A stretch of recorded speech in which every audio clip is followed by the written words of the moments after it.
Et quand la tristesse arrive, je sais tu es là, toujours près de moi.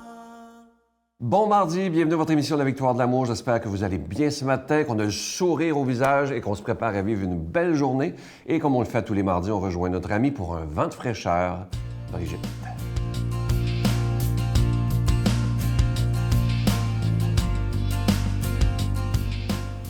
Bon matin tout le monde. Je veux revenir sur Sainte Faustine parce que vous avez été très nombreux à m'écrire. Il y en a qui ont même mon courriel personnel, là, puis on se fait des petits échanges. Moi, j'ai pas le temps d'écrire des romans, mais j'y réponds, en tout cas du mieux que je peux. Et puis, il y en a beaucoup parmi vous qui m'ont demandé, Brigitte, comment on fait pour se trouver un conseiller spirituel, un directeur spirituel, un accompagnateur spirituel, nommez-le comme vous voulez. Alors, il y en a même qui pensaient que fallait s'adresser à notre Église puis qu'elle allait nous en fournir un. Non, non, non, c'est pas même, ça marche pas en tout. Ça marche avec l'Esprit Saint. Alors, c'est comme ça que ça marche. Et c'est toujours plus efficace avec l'Esprit Saint. Je vous le dis, là, confiez-vous à lui, puis il va vous le trouver. Alors, je vais vous dire ce que j'ai dit à toutes ces personnes-là, c'est qu'il faut d'abord prier pour demander au Seigneur de nous trouver la bonne personne. Alors, il faut demander au Seigneur, Esprit Saint, surtout l'Esprit Saint, mets cette personne-là sur ma route. Bon, ensuite, il faut prier tous les jours pour ça. C'est très important. On met ça dans notre prière personnelle. Ensuite, il faut demander au Seigneur de nous donner le discernement, de choisir la bonne personne, parce qu'on peut se tromper. Hein? On tombe en amour avec un, finalement, on se rend compte que c'est pas ça, pas en tout. Des fois, on va aller vers quelqu'un qu'on ne s'attendait pas à aller. Il n'est pas comme je pensais. Hein? Des fois, on faut aller vers ce qu'on connaît moins. Puis après ça, bien, il faut passer à l'action. C'est bien beau prier, prier, mais il faut sortir de nos pantoufles, puis sortir, aller dans nos paroisses, fréquenter une communauté, trouver un groupe de prière, faire des retraites, aller à des conférences, rencontrer des croyants, des catholiques, rencontrer le plus que vous pouvez pour que cette personne-là, vous puissiez la rencontrer. Hein? C'est comme quelqu'un qui veut rencontrer l'âme sœur puis qui reste chez eux à regarder sa TV. Mais tu ne rencontreras pas l'homme ou la femme de ta vie si tu restes chez vous à regarder ta télé.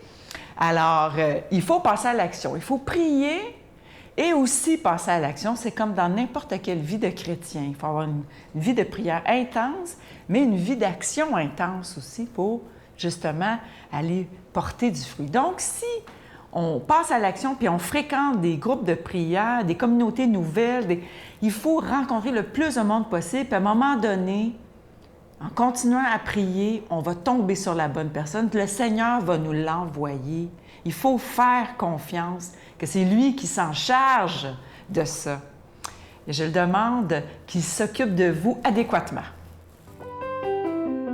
Notre Père qui es aux cieux, que ton nom soit sanctifié, que ton règne vienne, que ta volonté soit faite sur la terre comme au ciel. Donne-nous aujourd'hui notre pain de ce jour. Pardonne-nous nos offenses, comme nous pardonnons aussi à ceux qui nous ont offensés. Et ne nous soumets pas à la tentation, mais délivre-nous du mal, car c'est à toi qu'appartiennent le règne, la puissance et la gloire, pour les siècles des siècles. Amen. La Victoire de l'amour présente Marie, mon secret, icône de la beauté divine. Avec le Père Michel Marie plongé dans cette véritable retraite spirituelle de plus de 6 heures sur Marie, Mère de Dieu. Et apprenez comment il peut naturellement nous guider vers son Fils. À partir de 49,99, obtenez-le en ligne sur lavictoiredelamour.org en format DVD au 514-523-4433 ou le 1-888-811-92-91. Laissez enfin Marie vous combler de sa grâce.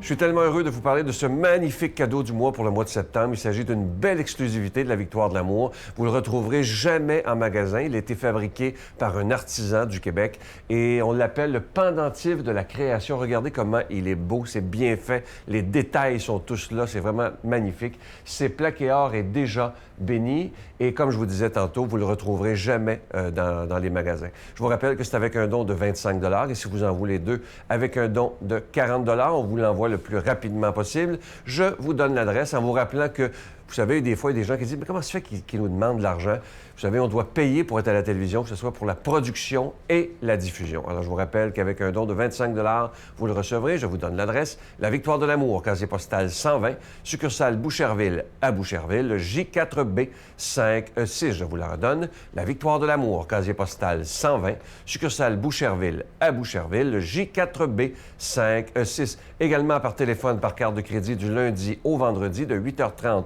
à 16h30 dans le 514-523-4433, 523-4433 ou sans frais le 1-888-811-9291, 1-888-811-9291 et aussi sur notre site Internet qui est une façon très sécuritaire et extrêmement rapide pour recevoir votre cadeau du mois. Il s'agit du www.lavictoiredelamour.org.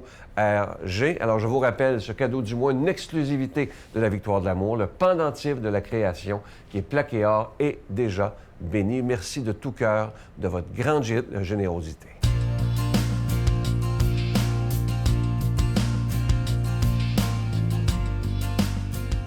Mon Dieu, donnez-moi la sérénité d'accepter les choses que je ne peux changer, le courage de changer les choses que je peux et la sagesse d'en connaître la différence. Amen. La parole de Dieu aujourd'hui est proclamée par quelqu'un qu'on apprécie beaucoup. Il est pasteur à Trois-Rivières, le révérend Joël Lapierre.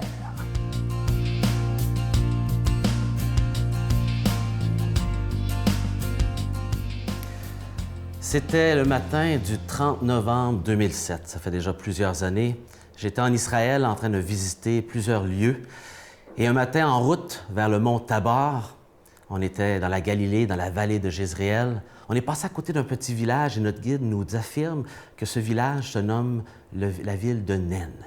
Et immédiatement est venu un sentiment sur moi et un souvenir rapide de cette histoire de Jésus qui rencontre à l'entrée de cette ville un cortège funèbre avec une femme veuve et son fils décédé, son fils unique. Et ça m'a frappé, je me rappelle de cette ville à cause de cette histoire, cette seule mention de cette ville dans la Bible. Et je vous lis cette histoire dans Luc, chapitre 7, les versets 11 à 17, une histoire remarquable.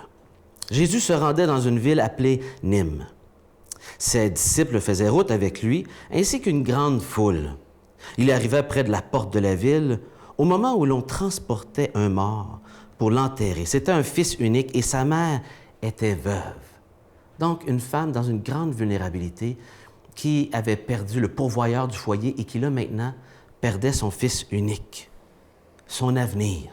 Une foule considérable accompagnait cette femme et en la voyant, le Seigneur fut saisi de pitié pour elle et lui dit « Ne pleure pas ». Il s'avança et toucha la civière. Les porteurs s'arrêtèrent et Jésus dit « Jeune homme, je te l'ordonne, lève-toi ».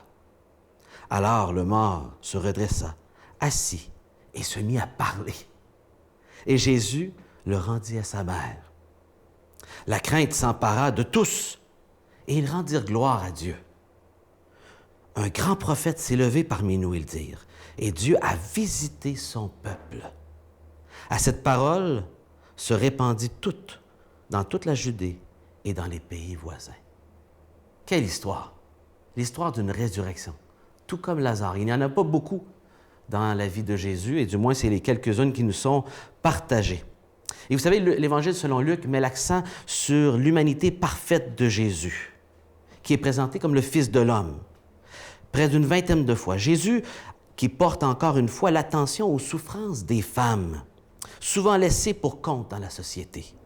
Cet Évangile est à bien des égards, l'Évangile de compassion, car il fait ressortir la miséricorde du Seigneur pour les malades, les vulnérables, les gens éprouvés, les victimes d'injustice et ceux qui ont le cœur brisé. Les paraboles rapportées montrent bien que Jésus est soucieux de l'humanité perdue. Nous voyons Jésus ici réagir spontanément, avec une grande compassion envers la grande souffrance que cette veuve vit. Et non seulement est-ce que Jésus a un souci pour cette femme qui perd son seul fils, mais Jésus aussi connaissait le sentiment d'avoir perdu un père, lui-même ayant perdu son père, Joseph. Et ici, spontanément, Jésus exprime une grande compassion pour cette femme et ses souffrances, spontanément. Et on dit qu'il fut ému dans ses entrailles, c'est-à-dire qu'il a vécu un sentiment dans ses intestins très, très fort de compassion humaine pour cette souffrance que vit cette femme qui perd deux êtres chers et qui se dit « c'est inacceptable » et qui tout à coup, dans cette émotion si forte de compassion pour elle, ressuscite spontanément son fils, ne tolérant pas que cette femme puisse continuer sans son pourvoyeur et en plus sans avenir, son seul fils. Et ce verbe exprime ce sentiment très fort de compassion et de pitié qu'on voit aussi, par exemple, chez le bon Samaritain un peu plus tard.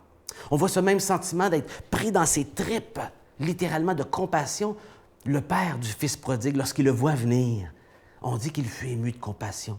On décrit Jésus qui fut ému de compassion devant la foule de 5000 âmes, qu'on dit paraît comme des brebis sans berger, qui ont faim, vulnérables.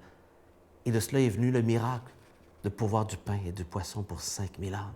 On voit Jésus exprimer dans Matthieu chapitre 9 aussi cette même compassion très forte, pris dans ses entrailles. Il avait des tripes, il avait du cœur en bon québécois, le Seigneur Jésus. Et Luc présente non seulement ce côté humain, mais aussi divin, puisqu'on dit que cette compassion, c'est également la même compassion qu'on trouve en Dieu. Jacques chapitre 5 nous dit « Le Seigneur est plein de miséricorde et de compassion. Il a beaucoup de cœur, donc, beaucoup de bienveillance. Le Seigneur, on dit, est nombreux d'entrailles. Il y a beaucoup de tripes, il y a beaucoup de sentiments de compassion pour l'être humain, sa créature. » Jésus était comme cela parce que son Père est ainsi, parce que Jésus est Dieu incarné en homme. Il a ses compassions divines pour l'être humain. Et remarquez bien la réaction, les gens ont eu une grande crainte. Si vous voyez quelqu'un ressusciter des morts, ça impressionne certainement, ça ne laisse pas indifférent. Mais la deuxième réaction est révélateur, ils glorifièrent Dieu. Ils ont offert des louanges à Dieu, reconnaissant que Dieu les visitait. Et cette expression que Dieu visite est une expression hébraïque très importante qui veut dire que Dieu est venu parmi nous faire une intervention miraculeuse, que Dieu a marché parmi nous et a fait quelque chose en notre faveur qu'on ne méritait pas. Et voilà ce que Jésus a fait. Quel encouragement dans l'épreuve lorsqu'on regarde ça en voyant la compassion de Jésus. Jésus n'est pas indifférent à ce que vous vivez. Il n'est pas indifférent à ce que vous vivez aujourd'hui. Confiez-vous en lui. Jésus a des tripes, a de la compassion pour vous. Je vous salue Marie, pleine de grâce. Le Seigneur est avec vous. Vous êtes bénie entre toutes les femmes, et Jésus, le fruit de vos entrailles, est béni. Sainte Marie, Mère de Dieu, priez pour nous pauvres pécheurs, maintenant et à l'heure de notre mort. Amen.